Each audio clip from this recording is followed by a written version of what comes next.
Okay, good evening. Welcome to OHEL's webinar, newly renamed Next Up at OHEL. This evening's topic is preparing our children for a healthy summer. And with us this evening, our panel consists of Dr. Norman Blumenthal, Dr. Mark Kirschenbaum, and Dr. Carly Namdar, all of whom will introduce themselves in a few moments. Just a few housekeeping issues to get us started. The chat function is disabled. The Q&A function is enabled. So any questions that participants would like to submit, they can do so using the Q&A function. We will do our best to get to as many of the questions that are submitted as possible in real time, but there is no chat function, okay? At the end of the webinar, you will get an email with a survey that will ask a couple of quick questions that'll give us a good or a better sense from you as to what topics you'd like to hear in the future. And of course, it'll give you the opportunity to rate this evening's presentation. For any friends or family who would have liked to have attended this evening and could not make it, I'd like to tell you that the webinar tonight will be recorded and will be posted on our website. And so with that, we are ready to get started. So we'll go in order of how people appear on my screen. Mark, you just say a few words of introduction, your relationship with OHEL, and your day job, etc. Yeah, so I've been a medical consultant for OHEL for the last 2 years. Mostly with initially it was COVID related, and it's transitioned into other areas of medical specialty. I'm a pediatrician working in Borough Park, live in Brooklyn myself, and been there for the last 8 years, trained in Maimonides as a general pediatrician. Okay. Dr. Carly Namdar, a few words about yourself. Hi, I'm Carly Namdar. I'm a school psychologist, and I've also worked in Camp Kaylee as a psychologist in camp as well. I recently joined OHEL as Trauma Sensitive Services Coordinator as part of the trauma team. All right, thank you. Welcome, Mark, and welcome, Carly. Dr. Norman Blumenthal, it's easy to say Norman needs no introduction, but I think everyone really needs an introduction. So Dr. Blumenthal, if you can please just say a few words, because your resume is pages and probably could fill a book. Tell us. Okay, so Norman Blumenthal, I'm the director of the Zachter Family National Trauma Center at OHEL, recently renamed because we are functioning nationally. I also am an adjunct professor of psychology at the Rav Isaac Elchanan Theological Seminary and Perkoff Graduate School Psychology of Yeshiva University. That's about it. So much for a lengthy introduction. So much for lengthy introductions. And my name is Yitz Elman. I'm the Director of Mental Health Services here at OHEL, and I am serving as our moderator for this evening. So in preparing for this evening, we were talking about how to best speak with the community and help parents, administrators, prepare children that are in their lives, in their various roles, for a healthy summer. Mark, we talked about the children that you see in your practice and the concept of stranger danger and parents often seeming to perhaps project their own fears onto their children. Can you talk a little bit about what you have seen and what it is that parents should be on the lookout for to be able to help things go well as we head into the summer? Sure. As you transition, you have a different environment in which your children are going to be interacting with other children, either from the same school, similar social scene, or starting to cross over with some new folks. It's an opportunity for us as parents to really have some difficult conversations with our children. And I'm really referring to stranger danger, and there's never a right. As parents, we may never feel like there's a right time to have that conversation. I find personally, as a parent, I find every opportunity not to have a conversation because it's uncomfortable. I need privacy. I need the child to take it seriously as I'm taking it. I don't want to sound too fearful or scared of other adults that are going to be taking care of them, or that they're going to be interacting with in a novel environment. But at the same time, it does, as you're sending off your children to camp, it does give us opportunity. There's whenever you have these moments, these, you know, monumentous kind of times where you're sending your child off for a ready to identify, whether it's 4 weeks or 8 weeks, whatever it may be. It does give us the opportunity, and try not to do it as you're sending them onto the bus to have that conversation. We again, as parents, we tend to do that because it just seems so much easier. And we're like, oh my gosh, I forgot to tell you one thing. And that's really not the way of doing it. If you could find time now, and it's great that we're having this Zoom session a couple weeks before camp, to sort of set down, let them know in advance that you're going to be talking to them. Let them know that they're not in trouble. It's usually, in my house, that's usually a telltale sign they've done something wrong. You let them know in advance they haven't done anything wrong, and really take the time to really have that conversation, where it does allow them to have questions for you at the end of that conversation. And you make sure to reinforce that at the end of the conversation, if they have any follow-up questions, that you're open for them to come back. And it really is, it's about establishing that trust and those lines of communication. And these are some things that could really help those kids going forward in life, knowing that you're someone that they can talk to about such serious and I guess uncomfortable conversation. And what that conversation is, I do like it when parents tailor it towards, for their personal children and what they want their child hearing. But the basic construct should be the same for every parent, which is that if you're concerned, I want you to let me know about those concerns, and I can help identify who's maybe just being strict with you, or maybe they said something that they shouldn't have, as opposed to someone that you should be fearful going forward of. And again, it's an opportunity to establish that trust going forward, and letting them know that you're a safe place for them to go to, as opposed to being like I find that a lot of our 12-year-olds, 11-year-olds who are sending off to camp for the first time, letting them know that, judgment second, first, you're going to hear them, and letting them know that they can ear some of those concerns for you as a parent. Your comments remind me of something Norman has spoken with us about many times, and that is the rationale behind sharing information with children today that we may not have shared with them in years past, in the thinking that it's better to wait for a right time to talk with them about whatever the issue was. And Norman's line to us has consistently now been, well, we don't do that anymore, and we talk to kids rather immediately about something serious because of the concern of what, Norman? The who? The bully on the bus. The bully on the bus. And so the question that comes to my mind, Mark, as you're speaking is, can you speak to, or Norman perhaps, can you speak to, what do you say to the parent who would opt to not have those conversations? My kid will figure it out. I'm not good at having these conversations. What do you say to a parent who's feeling like that? Yes, called on me. Okay, so that's, I think, what you've really hit on the nail in terms of the difference between probably how most of us were raised and how children are raised today. I often say the school of hard knocks has been shut down.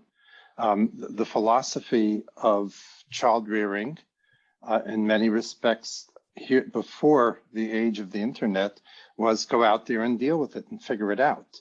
If I came home complaining about a bully, I believe my parents' perspective would be, deal with it. That's life. And that was right in those times. The times have changed, and children are much more, children, even adults, but mostly children who have been raised in the age of the internet, are much more used to having things handed to them, because we live in a time when just about everything just comes to you simply. You want to, I will tell you just a personal story over Pesach. We were away, and a terrible thing happened to us. We ran out of cookie sheets. I don't even want to say it. I don't want to traumatize people, but it was fairly traumatic. Norm, you said you weren't going to talk about that. And I know, so I just can't. I'm so traumatized, I can't get it out of my mind. And of course, I went to all the local stores, because I was raised at a time when you used to shop by going in your car and going to a store, and none of them had cookie sheets. And it was reaching crisis proportion until it dawned on me, I'm part of Amazon Prime. And I got online and I ordered cookie sheets to be shipped to Virginia Beach, where we were staying. The next day, right on our porch, were an abundant number of cookie sheets. That's the world we live in. Everything comes to us easily, and we expect things to come to us easily. So we're in a day and age where we are sort of spoon feeding, and I'm not saying this in a critical way. We have to live in our times. We're spoon feeding children with skills and abilities that in the not so distant past were acquired more naturally or in the milieu where they were. So I think it's what you. So therefore, it is much more in tune with that time. So the changes in childhood, that we sit children down and we spell out skills and we address skills in a very sort of more pedantic way, or ways of handling stressful situations, rather than allowing them to develop those skills sort of more organically. Yeah. I know you've talked to us about just drawing on that, the how playgrounds back in the day, when many of us were kids, didn't have any kind of rubberized padding at the bottom on the right. There was just a 20-foot high structure and a concrete floor. And if you fell once, you learned that's dangerous. Don't do it again. Right. Today, we have created a world of safety, and we look to make sure we avoid any kind of dangerous situations as much as possible.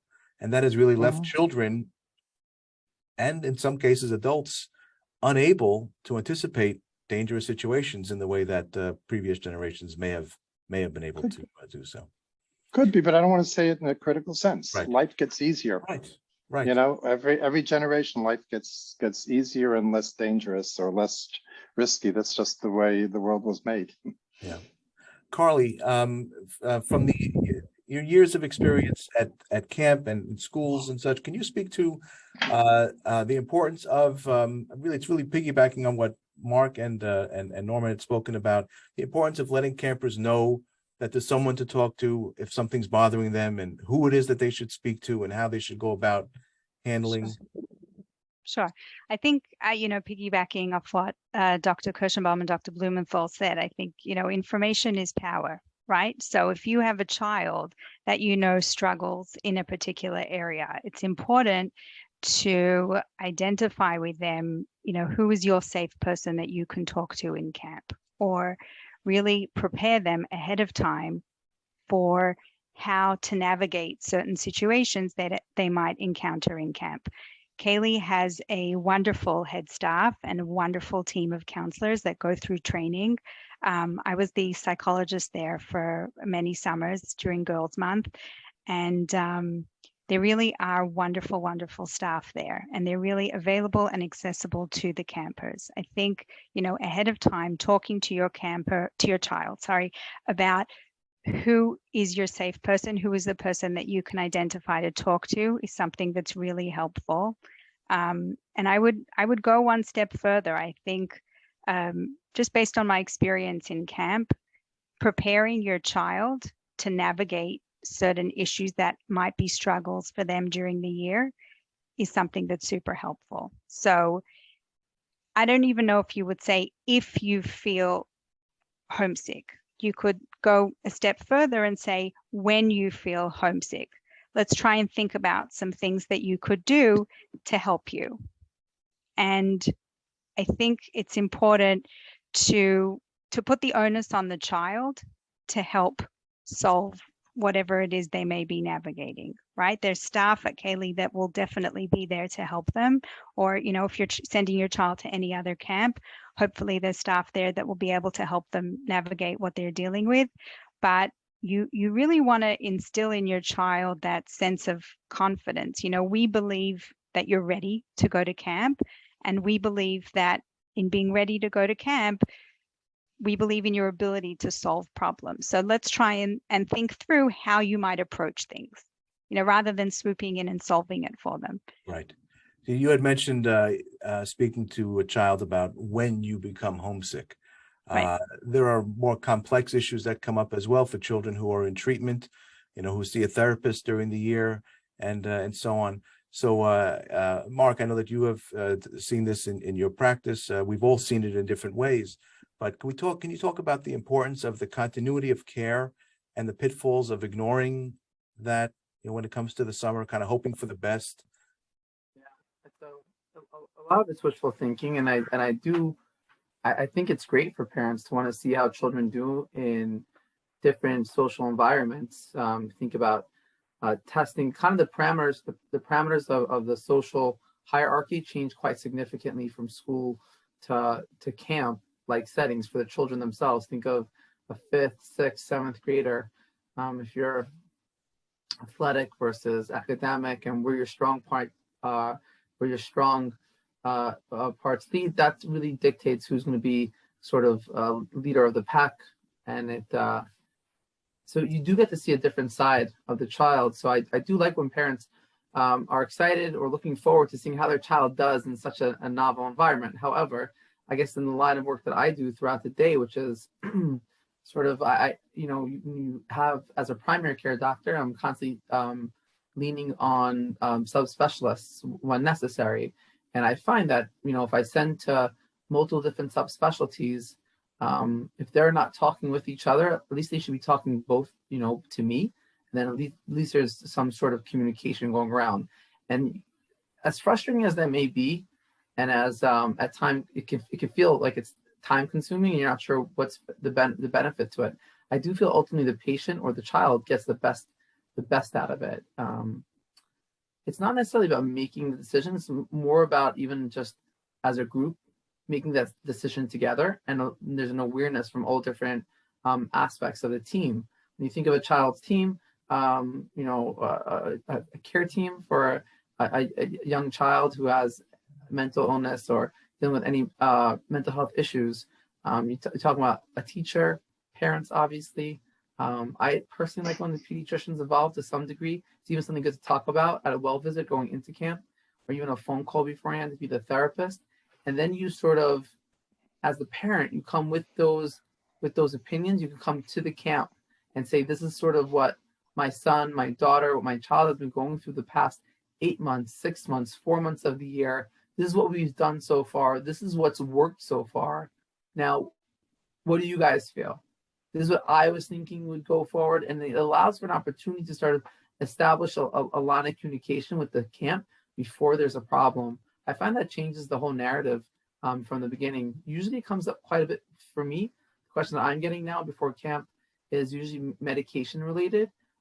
Taking a break from the medication before the summer. Is it a good idea? Is it not a good idea? And what I find consistently through my answer is, have you spoken to your psychiatrist about it?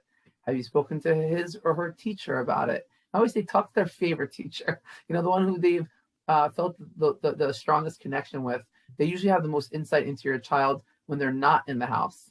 And then you bring that information over to this camp and you say, listen, the psychiatrist thinks my child should get a break or deserves to get a break from medication or should not, but I'd prefer maybe that they do get a break, or I feel that they should stay on the medication throughout the summer. My psychiatrist therapist thinks it's a terrible idea.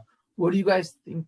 What do you guys think of that before camp or even as camp starting? And they can then report back to you before there's a problem with camp. The last thing you'd want for your child is to get labeled from peers.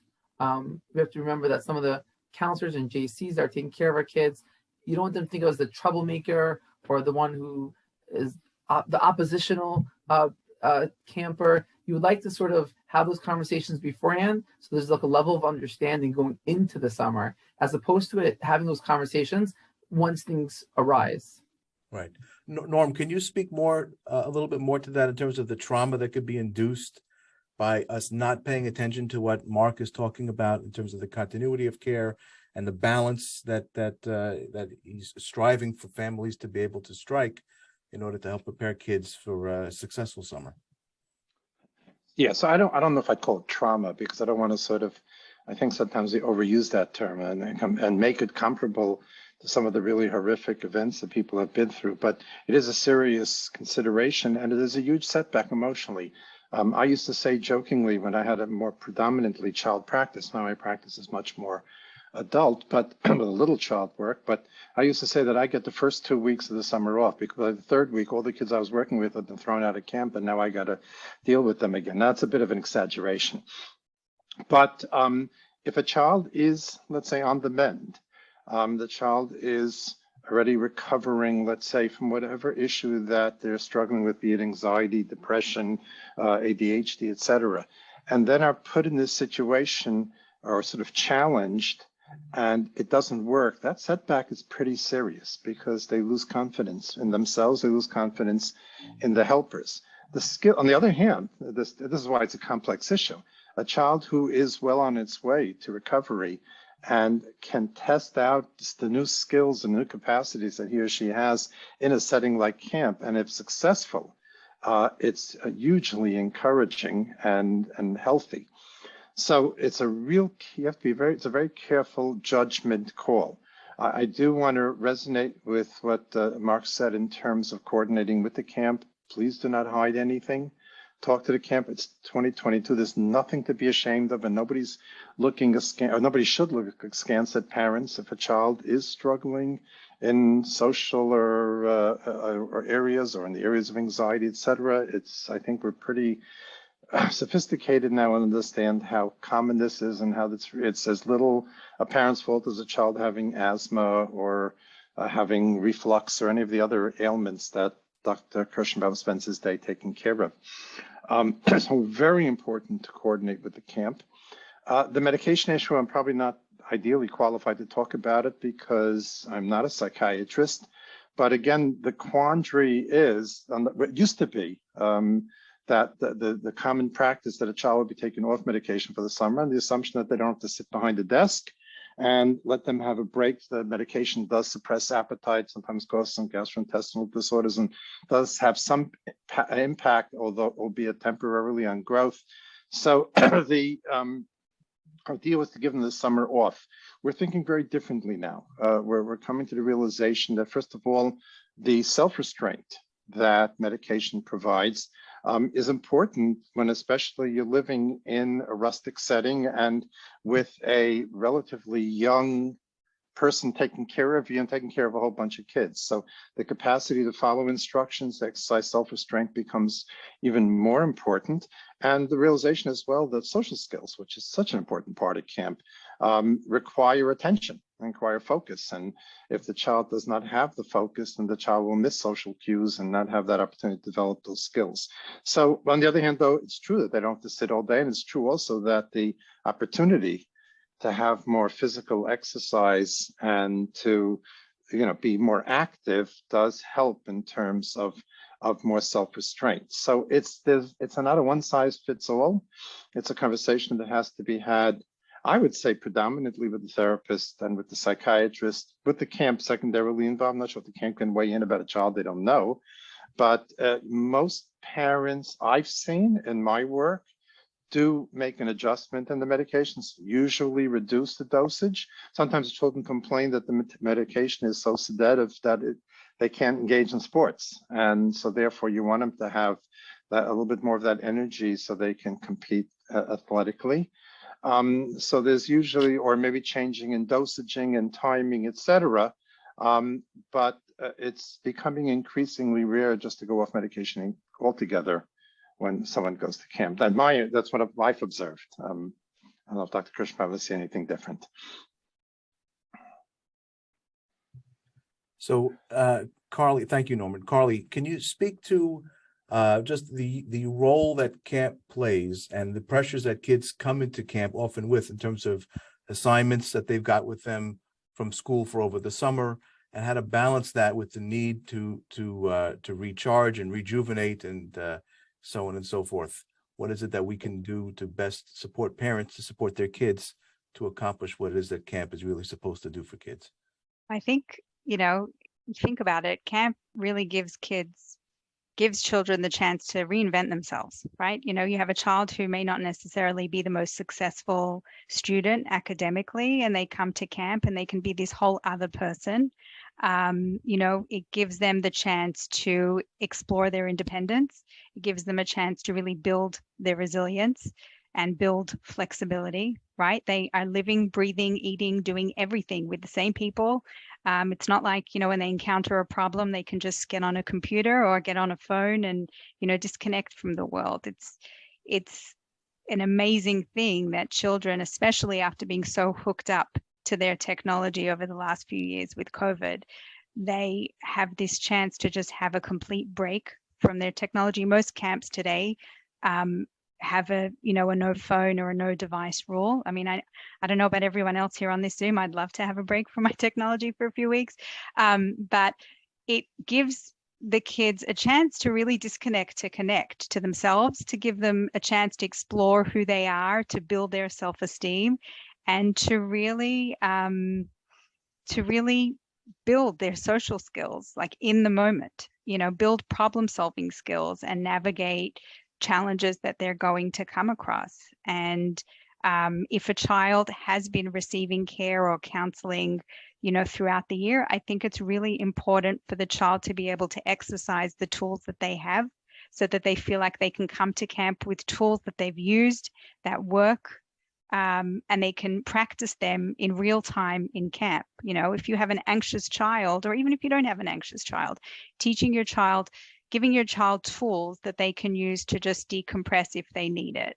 I taught my 7-year-old daughter some deep breathing exercises, and she went on the playground and taught them to other kids, and just giving them these little tools that they can have that are up their sleeve that they can use if they need to. I really am a big believer in communicating with the camp, so that if there is a need for your child to receive any help, you can already have a plan set up, and really working with your child to identify what they can do to arm themselves to handle a difficulty if it comes up. So if your child is homesick, what are you going to do? Sit with your child before camp and say, may come a time that you may be homesick. That's okay, right? It's not dangerous to be homesick. Everybody experiences homesickness in some way or another. You can have an amazing time at camp and still be homesick. So what do you think you could do that could help you? Talking to your child about, let's say you have a child that's a little introverted, that has a harder time breaking into a new crowd or making friends. So if you're feeling, or when you're feeling a little uncomfortable, what are some things that you could do? Maybe they need to bring some things with them from home if they're homesick to help, navigate that. Maybe if they're struggling with friendships, they can draw on some tools that they've practiced throughout the year. There's so many ways that parents can have these conversations with their children. And yes, you can't prepare a child for everything, of course not, but letting your child know that they can talk to you about anything ahead of time, and you'll be there to validate them and walk them through, is really helpful. I love your comment. I think I've seen it before about disconnecting to connect. It's very, very powerful, and it speaks volumes. Can any of you on the panel speak to, there's a running theme in each of your comments about the importance of communicating with the camp. Speak with the camp about the work that the child has been doing during the year, if there are mental health issues or otherwise. Speak to the camp, let them know what you've done, where things are at, and so on. Can you comment on how receptive camps are today to really hearing about what kids' needs are, as compared to perhaps what was in the past? Is there really a difference today in how camps are open to being helpful in the way that we're advising? I'm happy to speak to that. Yeah, I know think you're best suited. Yeah. I think in my work in schools and from speaking to different camps over the years and different people, I think people are more and more open to having these conversations. Many more camps are hiring mental health professionals to be there for staff, to be there for students, for campers, sorry. And there are things like camp friends that people are introducing into the camp staff to really help children that may be struggling, navigate social interactions. There are camps that are realizing that not all children are as athletic and sporty, and camps have things now that are called, I think they're called slash activities, where children have choices in, the kinds of activities they engage in, whether it's more artsy activities versus more athletic activities. But camps are definitely putting in a lot more effort to train their staff before camp begins. We at OHEL have a helpline. We have a teacher support helpline, and our helpline is going to be open to camps over the summer. So we're available to help advise camps or, camp professionals that may be struggling. And those details are going to be up on our website soon. But I do feel that more and more camps are becoming more receptive to these conversations, and it's a wonderful thing.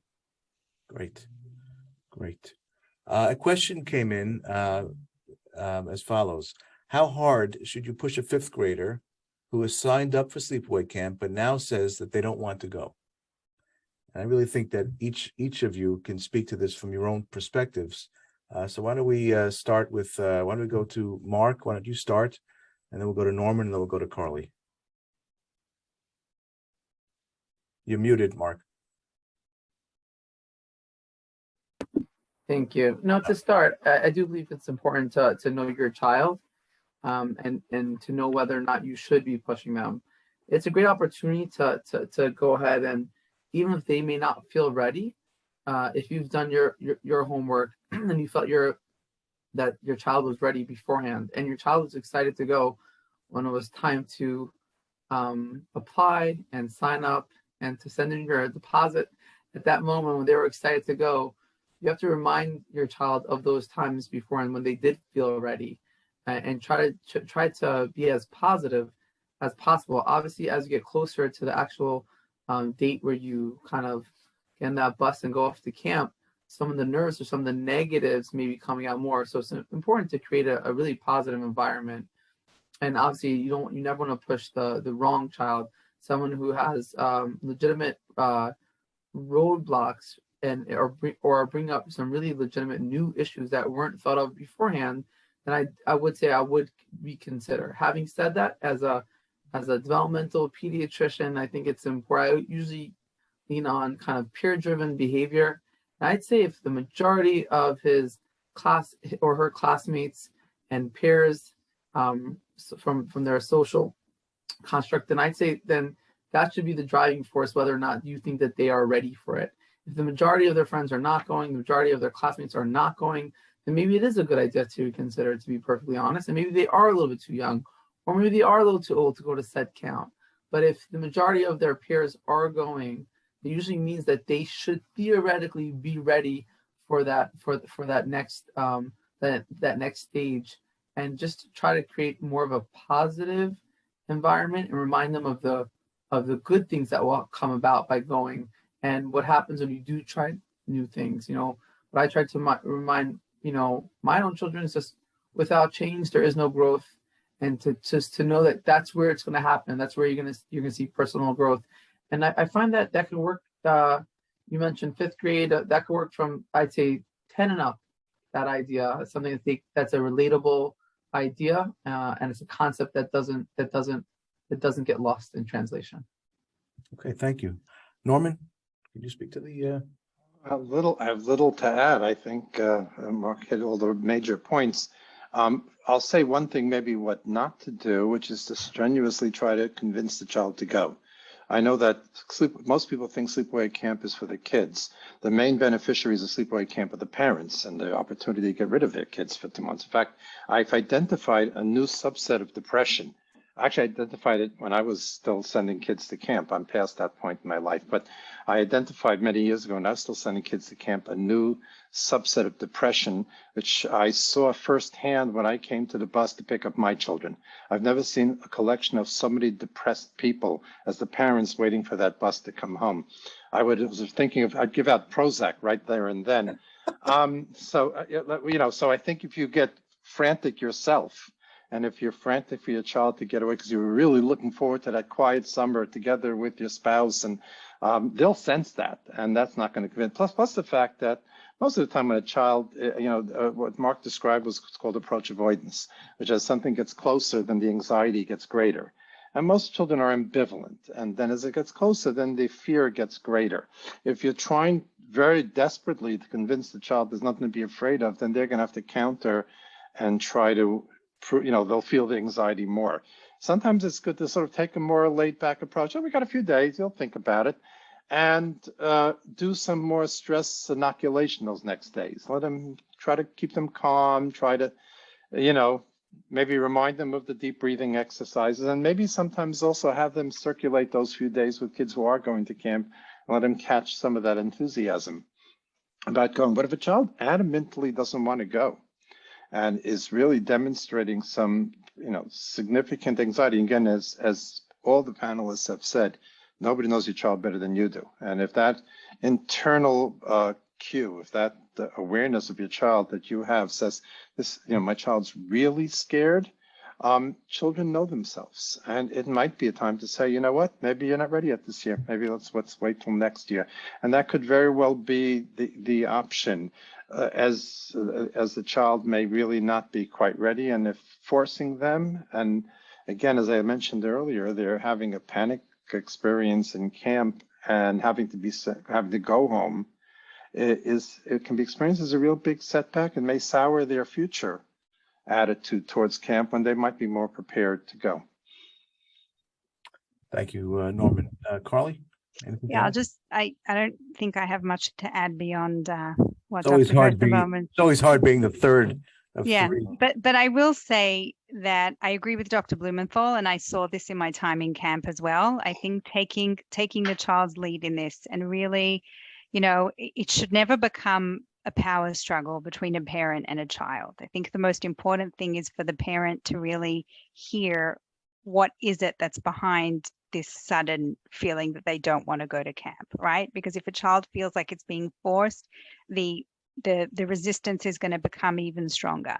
So I would say really just staying calm with the child and really exploring what's going on behind this, and seeing where things go from there, and really being that person that your child can talk to. I think we want to really avoid swooping in and just saying, okay, fine, don't go to camp. We want to just explore what's going on, what's behind that feeling, and really try to validate the child, and not too much positivity. Oh, it's nothing to worry about. I went to camp. I was fine.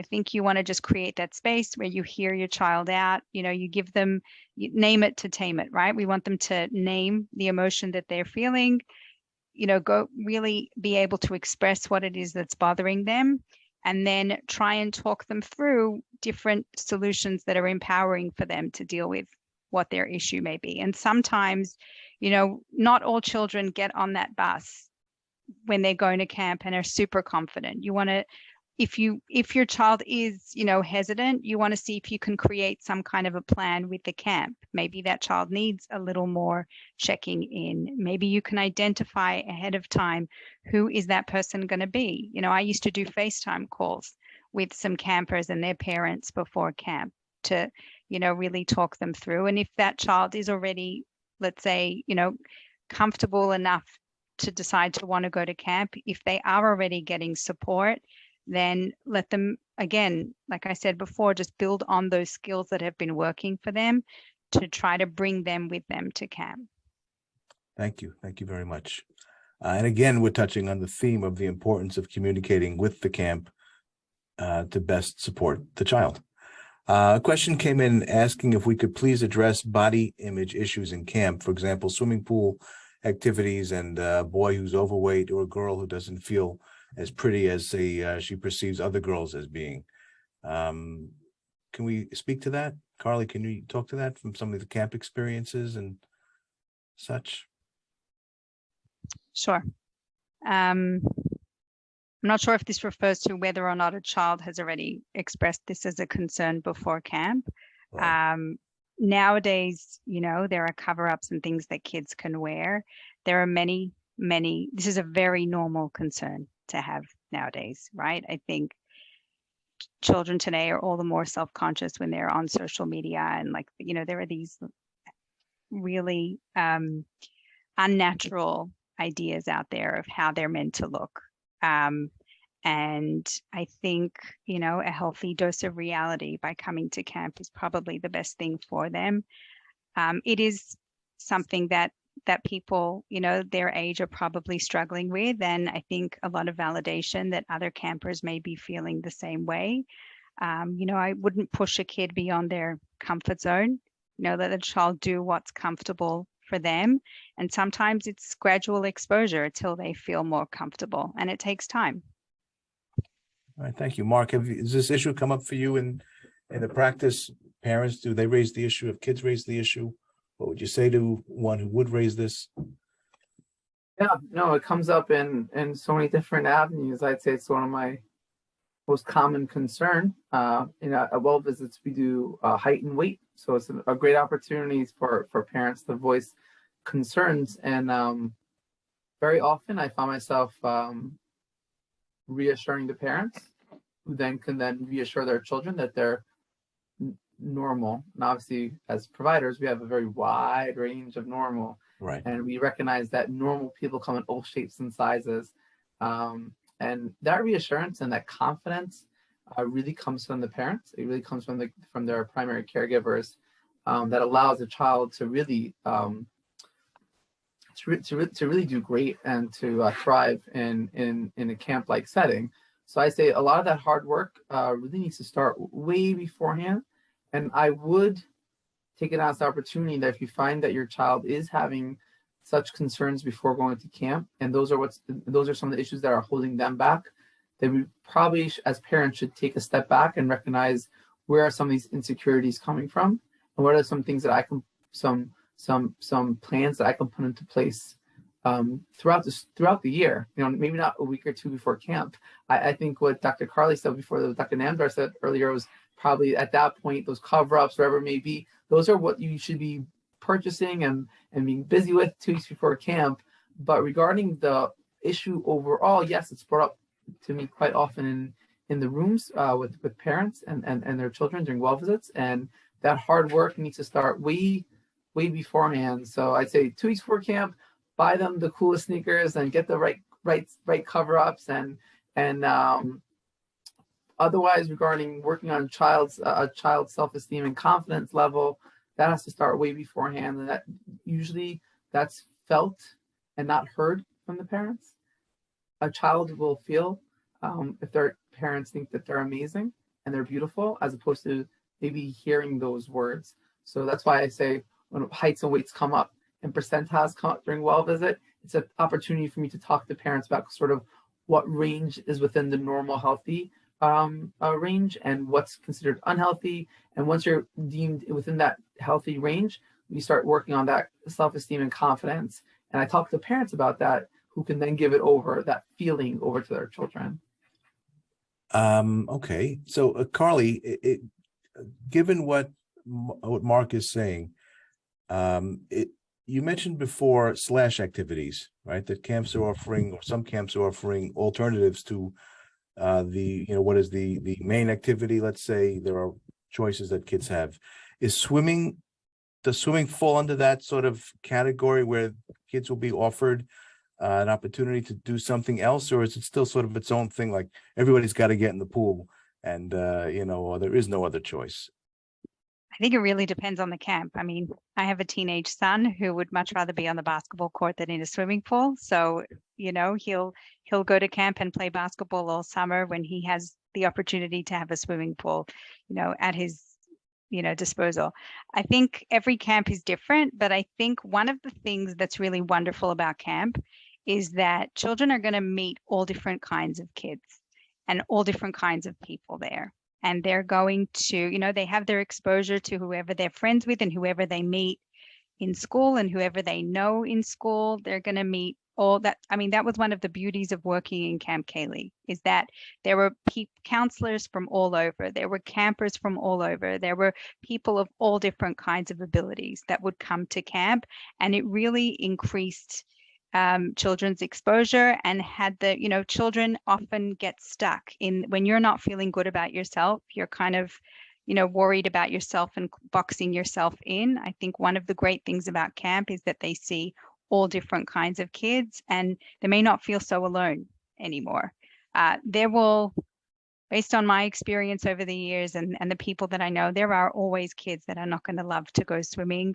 But again, you want to push kids beyond their comfort zone as well. Like maybe today you don't feel so comfortable, getting in the pool with everyone else, just put your feet in. And then, if the lifeguards and the camp counselors are as good as as good as they really are, they have the power to get kids to try all kinds of new things. So who knows, by the end of the week, they may be swimming, and they'll be over it. Who Right. knows? Right.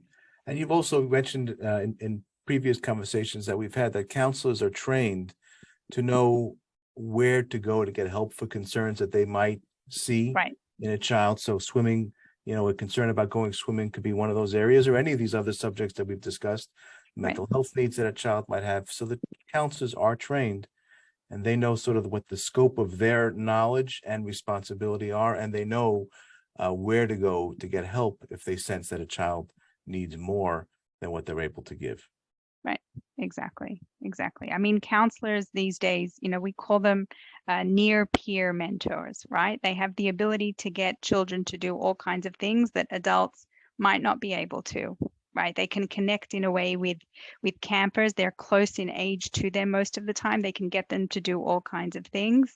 But a lot of camps nowadays also have other people out there. There's nursing staff, there's an infirmary, there's a lot of people out there. There's division heads who are, oversee counselors. There's always people that counselors can turn to get that extra level of support if they need. Right. Norman, we've spoken about how the trend is now to deputize other people to help with the behavioral health work that gets done with children.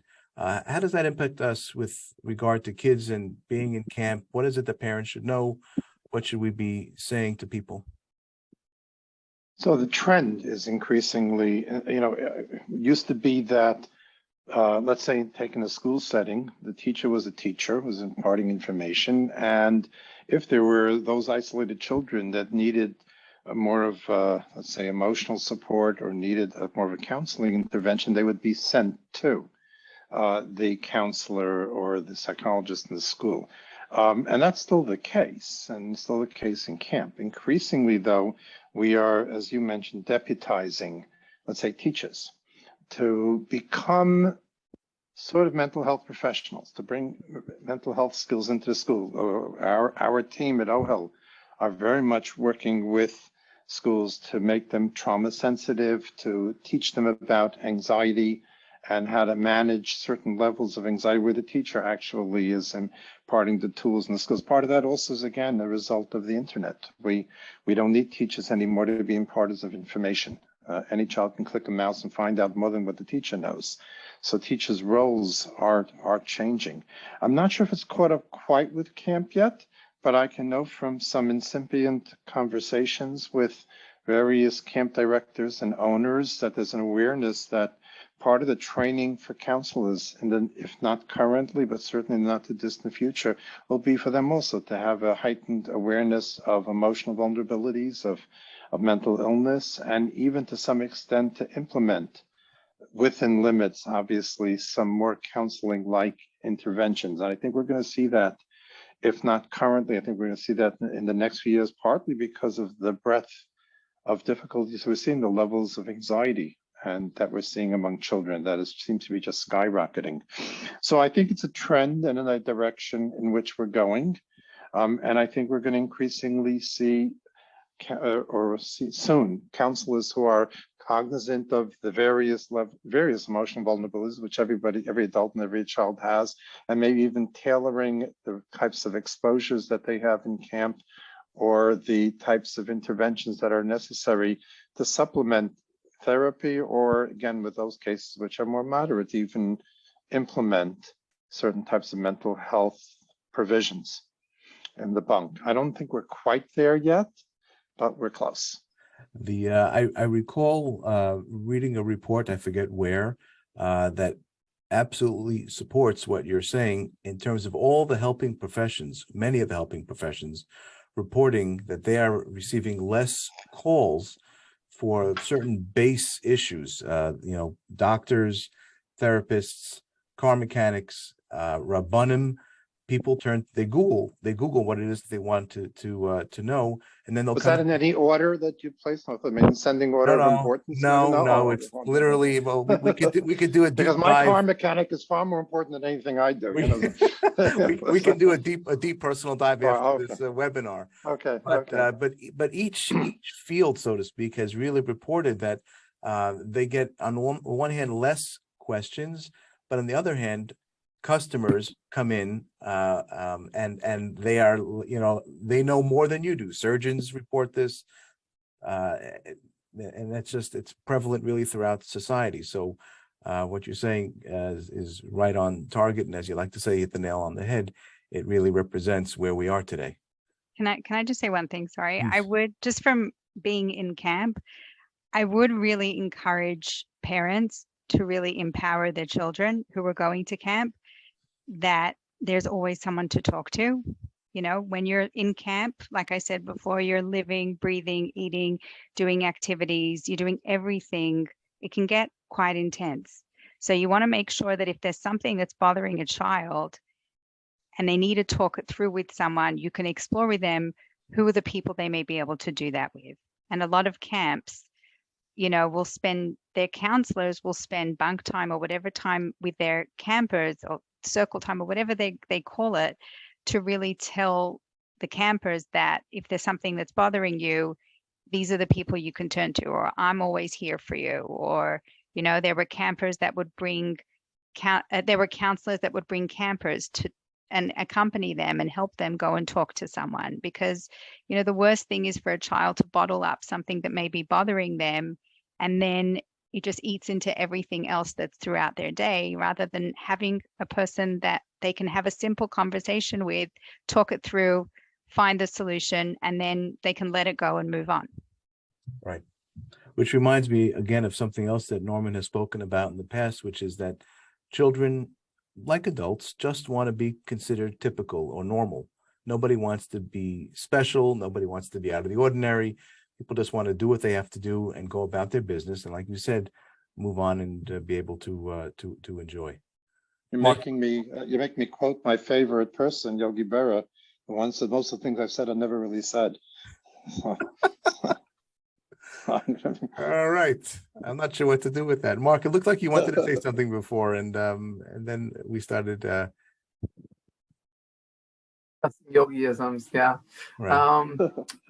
No, something that we touched upon a little bit earlier, and as we're nearing the end of the Zoom session over here, the importance really of recognizing that, before doing the Zoom, we're discussing the relationship of COVID and some of the mental health issues that have come up, particular to COVID, and how that affected children and how that affected children going to camp. And sort of, it was mentioned a little bit earlier, but just to reinforce it, that the kids that, in my experience and in my opinion, are really resilient, and going to camp really gives them an opportunity to really try some new skills that they've developed, some coping mechanisms and coping skills that they've developed through some hard work during the year. It gives them opportunity in a novel environment to practice some of them that they wouldn't otherwise be able to.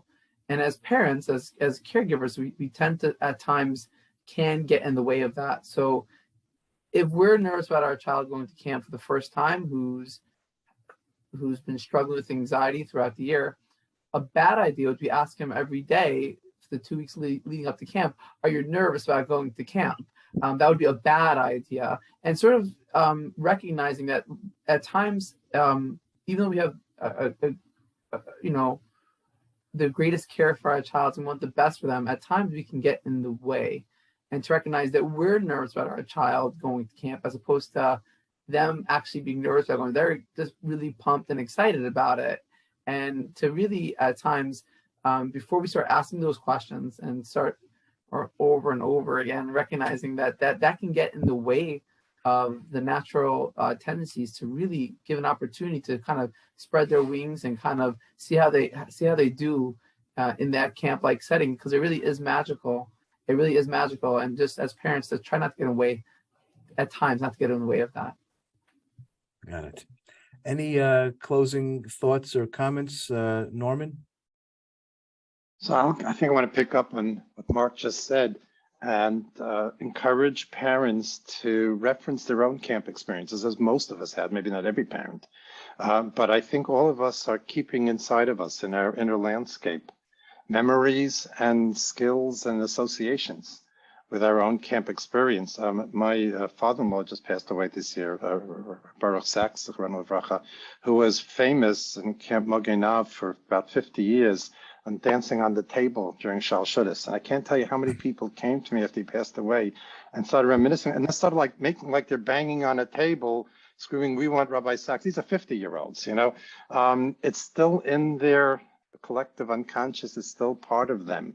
So I think as we send children off to camp, and I do think we have to send them off with a sense of positivity and encouragement, let's reference our own camp experiences, and most importantly, those aspects of camp that are still inside of us. Camp experiences and core memories is what you're talking about. Dr. Carly Namdar, closing thoughts or comments? You know, echoing Dr. Blumenthal, really just help your child realize that you really have confidence in their ability to handle whatever comes their way in camp this summer. And it really is an amazing opportunity for them to reinvent themselves, and it evens the playing field. You know, it's all, everybody's in this together in camp, and it really is an incredible opportunity, and just to grab whatever they can from it. And like you said, that you're always there, you, the parent, are always there to talk to them, to be there for them, and that the staff in the camp are trained to know when it is that more help is needed, and they know where to reach out to get that help. Okay, we're at the end of our time together for this evening, so I'd like to thank our panelists, Dr. Mark Kirschenbaum, Dr. Norman Blumenthal, Dr. Carly Namdar, for being with us this evening and for providing us with the wealth of information that they've provided us with. The hour has flown by for me, and I hope that it has flown by for you. I'd like to thank OHEL for giving us the opportunity to present this information and to help educate the community about issues that are important to helping us, not just in terms of our kids getting through the summer, but all the great work that OHEL does throughout the year. Just one last thought, Carly, do you want to say anything about the helpline Yes. that you run Yes. each week? Yes, we have a teacher support helpline in partnership with UJA, where we have a team of trained mental health professionals that are available to provide support for educators, whether it's challenges they're facing in the classroom or challenges that relate to their own personal well-being. And this summer we will be open for camps, and our information will be posted on OHEL's website. Okay. Thank you very much, everyone, for coming, and I wish you all a great summer. Have a good night. Thank you. Good night.